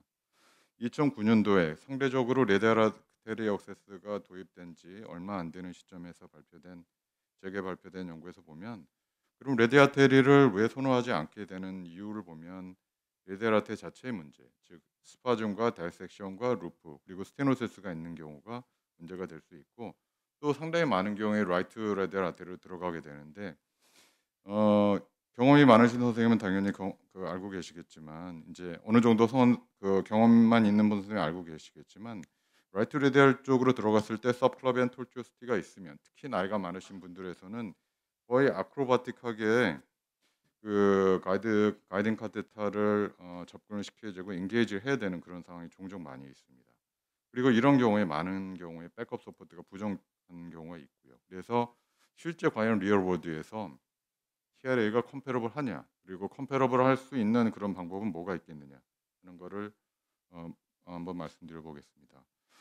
먼저 백업 폴스에 대해서 말씀드리면 백업 폴스를 결정하는 힘은 가이딩 카테타가 어포지션하는 아우터 월과 이루는 각도, 이 세타 값에 의해서 결정이 됩니다. 즉 세타 값이 증가하면 증가할수록 가이딩 카테타의 백업 폴스는 증가하게 됩니다. 이상적으로는 이게 90도에 그러면은 정말 최대한 맥시멀한 백업 폴스를 가지게 되고, 하지만 반대로 이게 0이 되면은 백업 폴스가 굉장히 떨어지게 되는데요. 라이트 라디알로 억세스를 했을 때 이 세타 R은 페모럴 아테리에 접근했을 때 생기는 세타 그 F에 비해서 굉장히 의미 있게 적은 결과를 보이기 때문에 라이트 라디알 억세스를 할 경우에는 페모럴에 비해서 당연히 가이딩의 백업 폴스가 떨어지게 됩니다. 이런 문제가 계속적으로 있었기 때문에 이제 2017년도에 처음으로 레프트 디스탈 라디알 아테리를 통해서 코로나 인터벤션 한 연구가 실험적으로 발표가 됐습니다. 이 닥터 키메네지는 유로 인터벤션에 약 100건의 레프트 디스탈 아테리로 코로나 인터벤션 케이스를 발표했는데, 코로나 인터벤션을 했을 때 뭐 굉장히 피지블하고 거의 컴플리케이션도 비슷했다. 그렇기 때문에 이것이 향후에 쓸 수 있겠다라는 걸 결과를 발표했는데, 특히 레프트 디스탈 라디알 액세스를 하면은 뭐가 좋냐면은 아나토믹하게 들어오는 방향이 피모럴 억세스하고 거의 비슷합니다. 그렇기 때문에 피모럴 억세스 라이크가 어프로치를 하기 때문에 그 서포트가 훨씬 더 낮고, 그리고 서브클러비안 톨시스가 훨씬 더 적을 뿐만 아니라 서브클러비안 톨시스가 있다 하더라도 그거를 극복하는 게 굉장히 어렵지가 않습니다. 왜냐하면 들어오는 각도가 라이트에 들어가는 것에 비해서 훨씬 더 자연스럽게 내추럴하게 그 가이딩 카테타 와이어가 들어오는 방향이기 때문에 이것 때문에 고생하는 그런 상황은 거의 없었습니다. 그리고 특히 디스탈렛 라이트하고 레프트 공이 그 라디알 아테리 오클루전이 굉장히 의미 있게 적습니다. 라디알 아테리 오클루전이 상대 많은 사람들이 클리니컬하게 오클루전이 있긴 하지만 실제로 보고가 되는 거는 14에서 많게는 거의 40% 가깝게 보고가 되고 있는데, 그 현재까지 이제 디스탈 라디알 아테리는 거의 1% 안팎, 1%가 안 되는 결과도 많습니다. 또 한 가지는 이러한 결과 때문에 에비 피스츄라 포메이션을 했을 때, 그리고 캐비지를 위한 아테리얼 그래프트를 위했을 때 레디 아테리를 보존할 수가 있습니다. 칩하고 관련해서는 이제 2018년도에 우리나라에서는 이준호 선생님이 87건의 레프트 디스탈 아테리로 이제 결과를 발표한 바가 있었는데, 그 중에서 칩하고 비슷한 성격을 가지는 프로시저는 한 40% 정도였고, 역시 프로시저를 하는데 아무 문제가 없었습니다.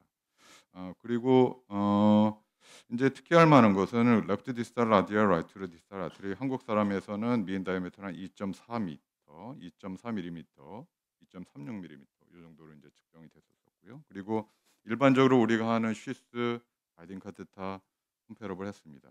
이거는 칩은 아니지만 스테미 환자에 있어서 2020년도에 그 용의세브란스의 김용철 선생님이 발표했는데, 충분히 경험이 쌓인 오퍼레이트의 경우에는 펑처 타임이 한 2.7분 정도 됐었고 80% 레프트 디스탈 아테리를 사용해서 거의 시술 성공률은 거의 100%에 달했습니다.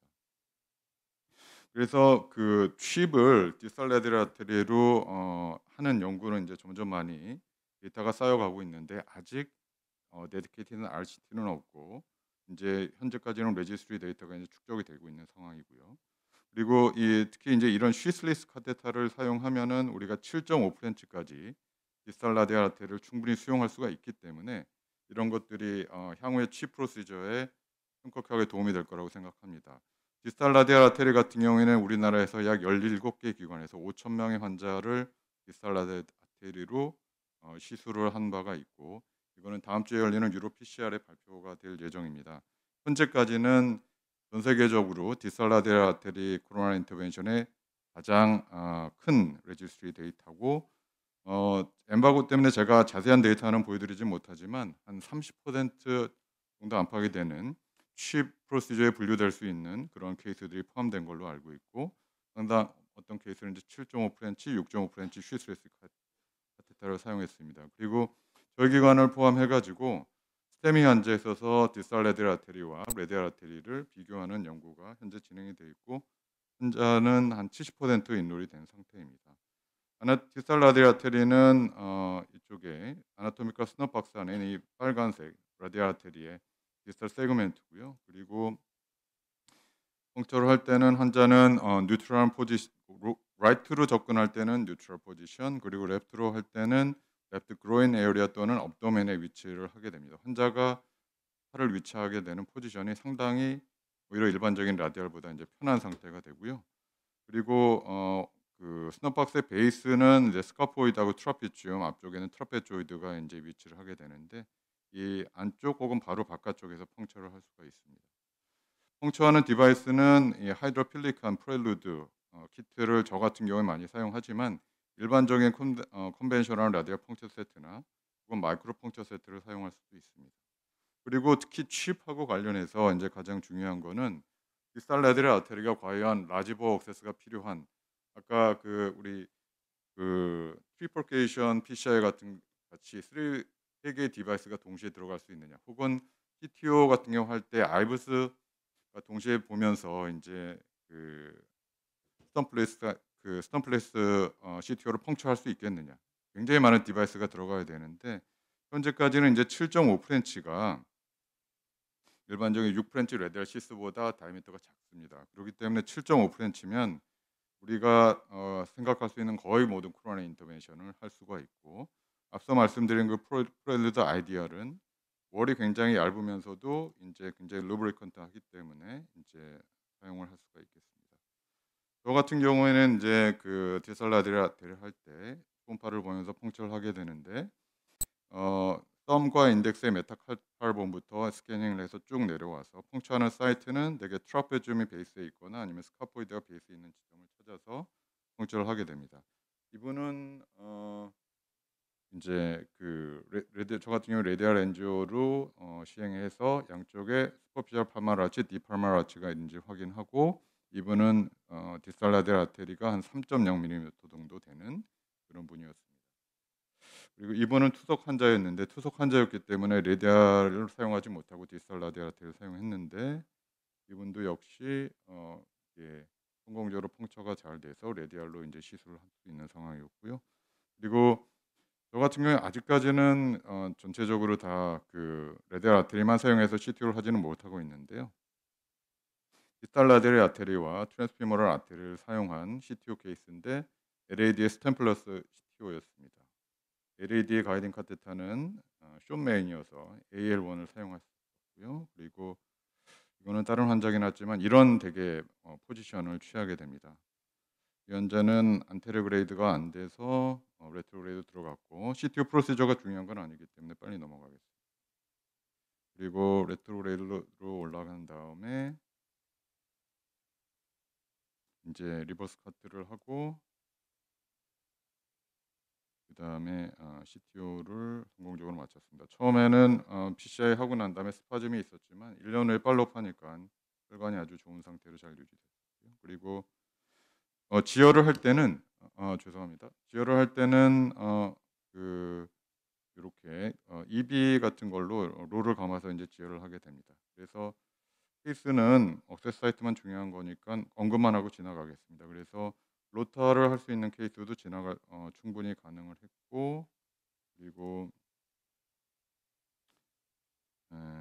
레프트 메인 바이프로케이션에서도 디스탈 라디알 아테리를 통해서 충분히 컴플리케이션 없이 용이하게 오히려 7.5프렌치를 사용하니까 굉장히 편하더라고요. 그래서 사용할 수가 있습니다. 그래서 디스탈 라디알 아테리는 충분한 백업 포스, 오클루전 레이트, 억세서빌리티가 중요합니다. 그래서 결론적으로 말씀드리면 현재 칩 프로시저에서 트랜스 라디알 아테리 억세스가 효용성이 있고 컴플리케이션이 적다는 것은 많은 데이터가 축적이 돼 있고, 향후에는 디스탈 라디알 아테리는 오히려 트랜스 라디알 아테리보다 더 안전하고 그리고 potentially more effective한 그런 방법이 될 수 있겠다라는 것을 마지막으로 말씀드리겠습니다.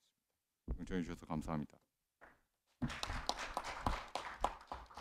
네, 김찬준 교수님 수고 많으셨습니다. 오늘 총 이제 5분의 패널 선생님들이 참여하셨고요. 서준 선생님, 이종영 선생님, 정용 선생님, 추은호 선생님, 허성호 교수님 이렇게 총 5분이 참여하셨고, 아마 지금 15분 정도 시간이 남아 있는데요. 디스커션 할 내용들이 많아서 먼저 패널 선생님부터 질문 부탁드립니다.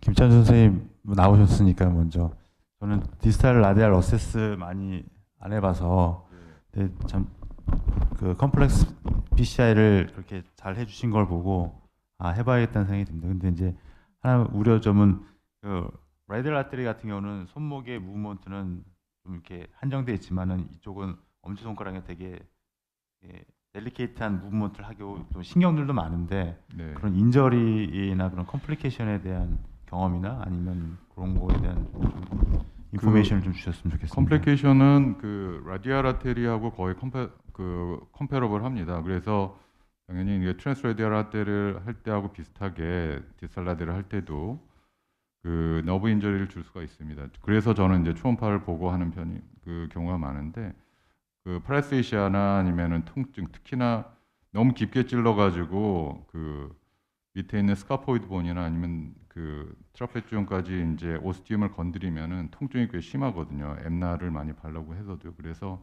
꼭 AP 펑처를 하는 게 디지털 라디알 아테리 펑처에서는 이제 기본으로 되어 있습니다. 그래서 아까 보여드린 그런 디바이스도 요즘에 나오는 라디알 시스에 있는 거하고 다르게 이게 오픈 엔드로 되어 있습니다. 그래서 AP 펑처를 하고 리거지되는 블러드를 포고 난 다음에 018 와이어로 이제 억세스하게 되어 있는데 그럴 경우에 이제 충분히 그 펑처가 초음파를 보고 펑처가 잘 되면 그런 아까 말씀드린 파라세이시아나 를 포함해서 통증도 상당히 좀 없는 것으로 저는 경험을 하고 있고 펑처할 때도 중요한데 이제 컴프레션 할 때도 예. 특별히 거기에 예, 특화된 디바이스가 없으니까 그냥 컴프레션 하다 보면 예. 이게 나중에 인저리 받을 경우도 있을 것 같은데요. 이제 그 디지털 라디알 아테리의 헤모시스 하는 걸로 서제스션이 데디케이트된 디바이스는 없습니다. 근데 헤모시스 그 서제스션이 되는 디바이스는 그 페리페럴 엔저 할 때 쓰는 그 가스핸드 하고요.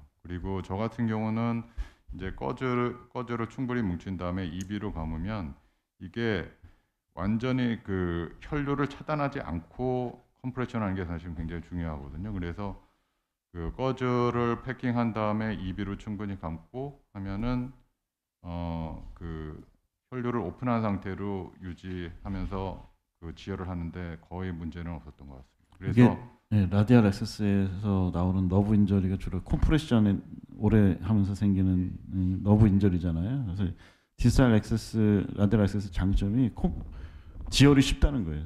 그러니까 지혈에 압력이 낮게 감아도 되거든요. 그래서 아니, 저희 장난칠 때 여기 이렇게 누르면서 이렇게 장난칠 때처럼 그런 생각이 나서 약하게 컴프레션 누르고 쓸 때, 예. 뭐 헤파린 3000 쓰면 1시간 이내에 다 막히는 걸로 있거든요. 예. 제 발표한 내용이 있어서 이제 말씀드릴 거는 이 디지털 라디알 스냅박스로 가는 게 슈퍼피셜 라디알 아트리는 센서리밖에 없습니다. 모터가 없습니다. 다시 말씀드려서 이쪽에 뭔가 이제 움직임에 제한이 있다는 거는 너브 데미지가 아니고 전부 텐돈의 인플라메이션이 있어서 그런 거라서 대부분 시간이 지나면 다 좋아지기 때문에 그렇게 걱정하실 건 없는데 가끔씩은 이 텐돈 인저리가 좀 오래가는 분들이 있어서 뭐 재활 치료나 이런 부분들이 필요하긴 하지만은 기본적으로 모터가 아니기 때문에 그런 부분들 너무 걱정하실 건 없을 거라고 생각합니다.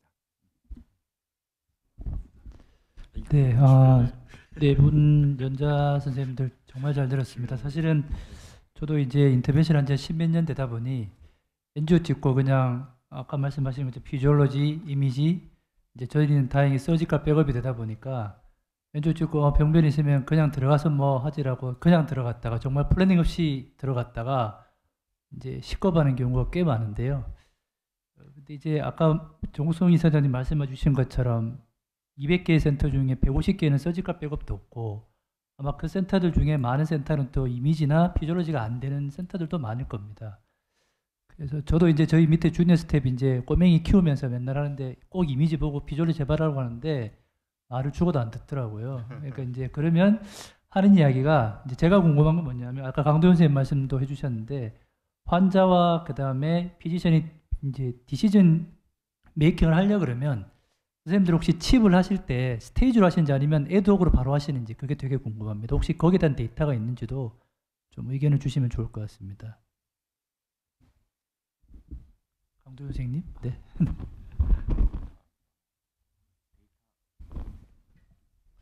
데이터 그거에 대한 데이터가 있는지는 저는 지금 모르겠는데요. 혹시 또 아시는 분 있으면 답변 주시면 감사하겠습니다. 그리고 아주 컴플렉스한 경우에는 저희나 원님 저희 이제 선생님들 제 센터에서는 그 한번 쉬었다 하는 거를 많이 하고 있습니다. 그 정말 이제 뭐 ACS 이런 경우에는 어쩔 수가 없지만 안 그러면 레디알로 해서 찍고 정말 컴플렉스하고 환자가 안 좋다 그런 경우는 가급적이면은 거기서 나와서 좀 더 환자를 스테빌라이제이션 하고 디시전 메이킹 한 다음에 딱 준비해서 작정하고 들어가는 것이 항상 더 안전한 것 같습니다. 네, 안녕하십니까. 저는 S포항병원에서 정용석이라고 합니다. 저는 그 조금 전에 말씀하신 그 200개 중에 150개 서지컬 백업이 안 되는 2차 병원에서 일하고 있는 선생님인데요.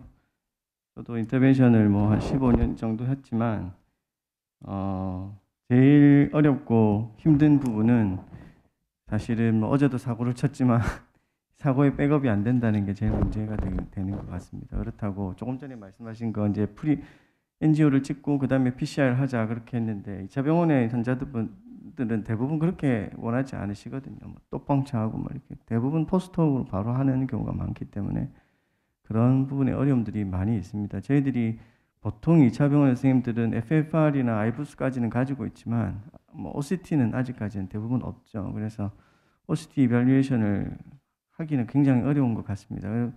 그리고 또 뭐 저희들이 아이부스를 되게 잘 보느냐 또 그렇지도 않잖아요. 그래서 이게 뭐 와이어링이 잘 됐는지 CTO 하다 보면 와이어가 어디 있는지 참 어려울 때가 많이 있습니다. 그래서 이런 그 사족으로 말씀드리면 이런 심포지움을 통해서 그런 어떤 저희들한테 그런 도움이 될 수 있는 2차 병원에서 사실은 좀 우리가 좀 생각보다 험한 환자들이 많기 때문에 그런 환자들을 볼 수 있는데 도움이 될 수 있으면 좋겠다 이렇게 생각 들고요.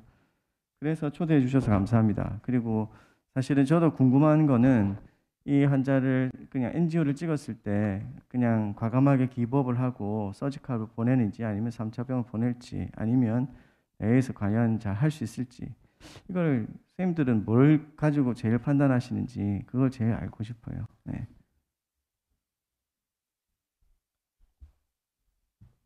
윤혁준 선생님 한번.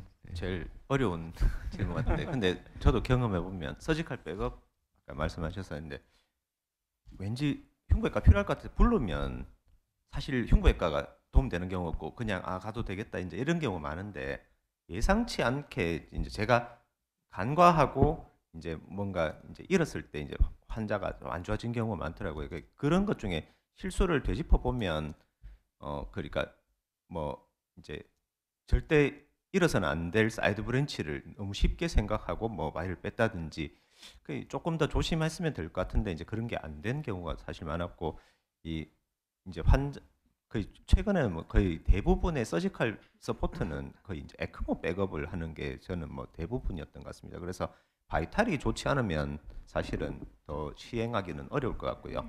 그다음 이제 CTO 중에 이제 만약에 뭐 도너 베스를 만약에 이제 막아야 되는 경우 이런 경우라면 저는 이제 제가 그럴 때는 가급적 흉부외과 선생님들 좀 와서 그런 서포트를 좀 하고 했으면 하는데 이제 막상 진짜 해보면 또 잘 넘어가는 경우도 많지만 그러니까 이제 선생님들은 10명 중에 1명이라도 그런 게 있으면 안 되니까 사실은 이제 아나토미 보고 결정하시는 게 굉장히 중요하지 않을까라고 생각합니다. 저 같은 경우는 그 약간 저 나름의 팁인데 요새는 하도 그 조그만 이벤트 생기면은 바로 소송으로 들어가잖아요. 그래서 그냥 3베슬 컴플렉스한 디지다 그러면은 아주 쉬운 혈관부터 먼저 하나 바로 온사이트로 치료하고 나옵니다. 나와가지고 이제 나머지 혈관들 어떻게 할지를 충분히 디스커션해서 그런 이제 환자랑 보호자가 납득이 되는 뭐 수시술 혹은 뭐 수술 이렇게 가는 게 그게 저 나름대로의 이제 팁을 한 번에 다 치료하려고 그러면 분명히 뭔가가 또 생기게 되면 굉장히 저희 센터에서도 허성훈 교수님 계시니까 허성훈 교수님은 칩 환자를 따로 설명 한 번 더 하시더라고요. 저는 거기서 많이 배웠습니다. 그래서 이 환자는 왜 위험한지를 설명하고 어글이 되면 이제 그 상태 들어가고 그게 되지 않으면 좀 한 번 쉬시고 하시더라고요. 그 제가 네, 그런 제가 부분 말씀드려요. 하나 더 질문해도 될까요? 지금 오늘 거기에는 나오진 않았는데 코로나 CT를 굉장히 많이 하지 않습니까? 코로나 CT를 많이 하는데 CT를 하게 되면 코로나의 칼슘 스코어가 굉장히 높습니다. 보통 1000, 2000 되는 사람도 있고 어제 PCR 했던 환자는 8000이더라고요. 근데 이제 로타를 준비하고 했는데 사고가 났습니다. 근데 하여튼 저희들도 2차 병원 치고는 로타가 있는 병원이 많지 않지만 저희도 로타를 한번 해보려고 하고 있는데 사실 로타 하기가 만만치 않고 그래서 사실은 칼슘 스코어가 너무 높은 환자는 저희들도 좀 꺼려되는데요. 혹시 선생님들께서는 CT 프리옵이나 PCI 전에 CT를 했을 때 이 CT 스코어나 이런 걸 보고 LAD 스코어, LAD에 있는 칼슘 스코어가 1000 이상 된다 이러면 나는 로타를 준비해 보겠다. 이런 거는 가지고 있으신지. 그 CT 스코어를 가지고 프로시저를 결정하기엔 좀 리미테이션이 많은 것 같습니다. 그래서 CT에서 그런 환자들은 이제 염두에 두고 있다가 예를 들어 인트라베스큘라 이미징을 해서 이제 특히 이제 OCT 같은 걸 해보고 이제 인서클링 칼슘이 예를 들어 180도 이상 있다던가 이런 파인딩을 가지고 있을 때 로타를 먼저 시작해서 플래닝하는 게 이제 아웃컴에는 더 좋을 것 같습니다. 저희들 칩 환자들 설명을 아까 이제 우리 윤육정 교수님 잠시 언급을 주셨는데요.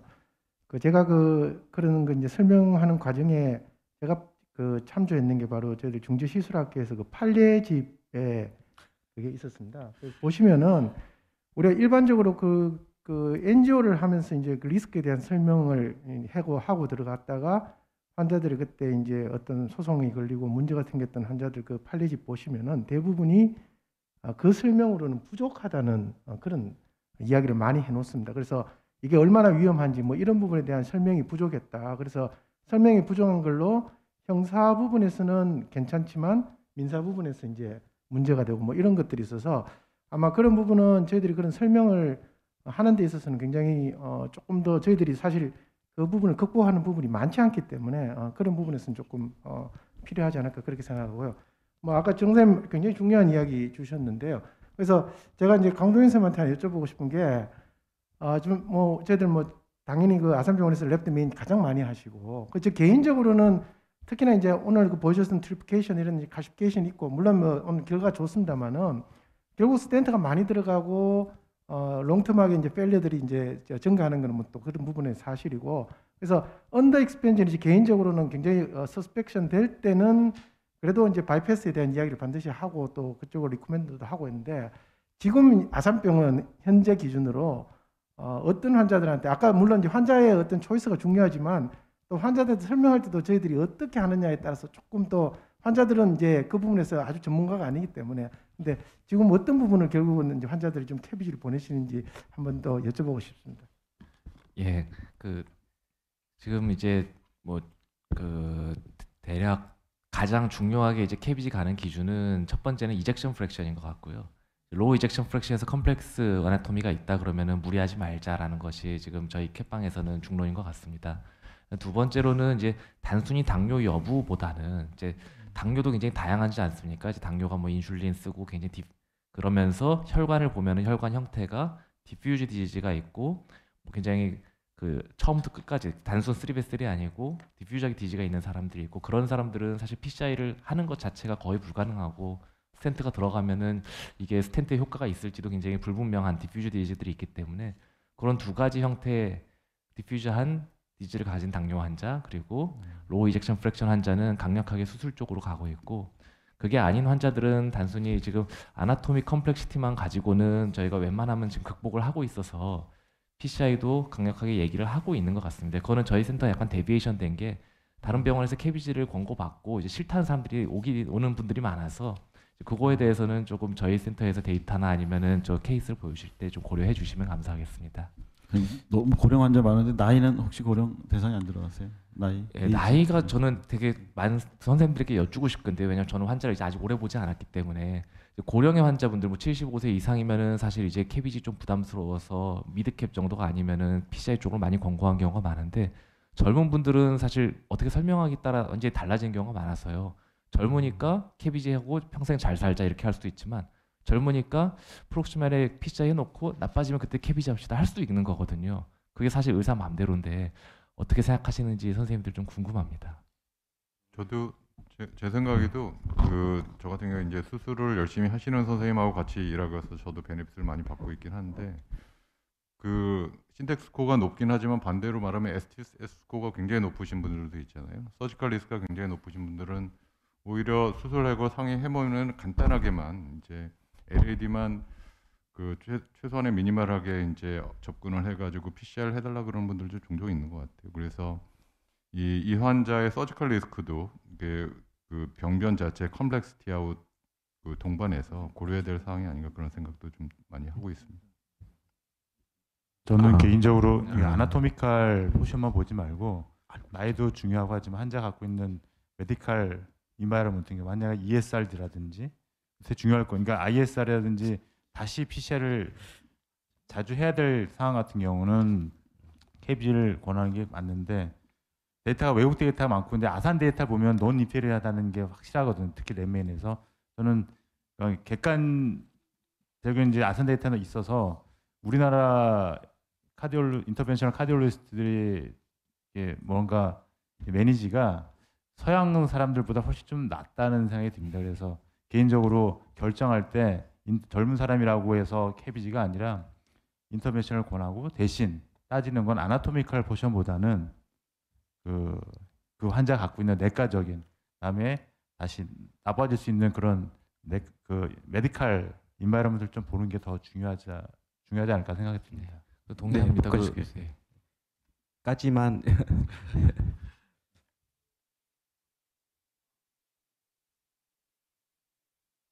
제가 느낀 거 두 가지만 제가 말씀드리겠습니다. 레디알은 라이트 랩트 이렇게 보면 피모랄처럼 이렇게 피지올로직하지 않은데 그거는 이제 되게 이제 잘 들어가는 건 잘 밀려나거든요. 그래서 반드시 우리가 피모랄이라고 해서 백업이 좋은 건 아니고 피모랄도 반드시 EBU나 XB나 AL1 카테터 이런 걸 사용해야지만 백업이 좋지. 특히 아까 세타 이런 각도가 좋은데 라이트 레디알 하면 이게 모디피케이션이 잘 할 수 있기 때문에 세타는 얼마든지 우리가 이게 모디파이어를 하기 때문에 자연스럽게 들어가는 게 오히려 더 백업이 안 좋다고 저는 생각하고 그래서 억지로 이렇게 가이딩을 하면 백업 서포트가 오히려 더 좋은 적이 있고 라이트 라디알이 랩트 레디알보다 백업이 약하다는 것은 제가 봐서는 경험이 쌓이면 라이트 라디알 가지고 훨씬 더 백업 더 좋게 할 수 있습니다. 그래서 반드시 랩트 사이드가 좋은 건 아니고 그다음에 아까 정명수 선생님이 이제 로타의 비기는데 로타가 칼슘을 다 해결하지 못합니다.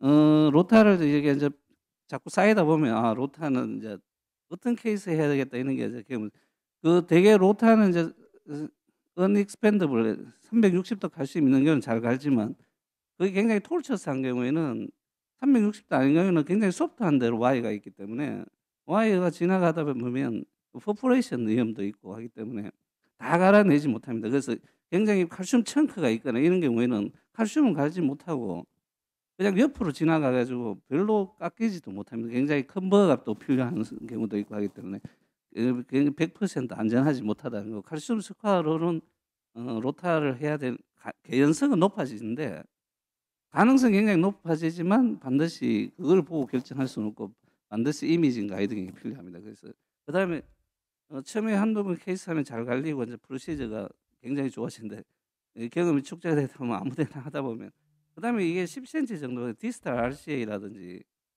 가지 다 해지는 못하기 때문에 또 깎고 또 두 번 깎아야 되는데 굉장히 복잡하고 또 톨스 쌓인 거는 상당히 리스크합니다. 예. 네, 화장실 갈 시간 5분은 있어야 돼서 여기서 맞춰야 될 것 같은데요. 캐비지냐 이제 PCI냐 이게 가장 칩에서 중요할 것 같고 이제 이왕 PCI로 결정했으면은 이제 이미징 피지올로지 이런 것들을 잘 활용해야 될 것 같고요. 아까 김찬준 교수님 말씀하신 그런 디지털 라디알 액세스로 칩하는 것도 한번 앞으로 좀 이렇게 많이 우리 한국 인터벤션에 도입되어야 될 것 같습니다. 오늘 네 분의 강의가 생각보다 엄청 잘 정리해서 잘 말씀해 주셨던 것 같습니다. 오늘 그 여기 디스커션에 참여해 주신 패널 선생님하고 훌륭한 강의해 주신 네 분 연자님들께 감사 말씀드리고 이 세션 마치도록 하겠습니다. 감사합니다.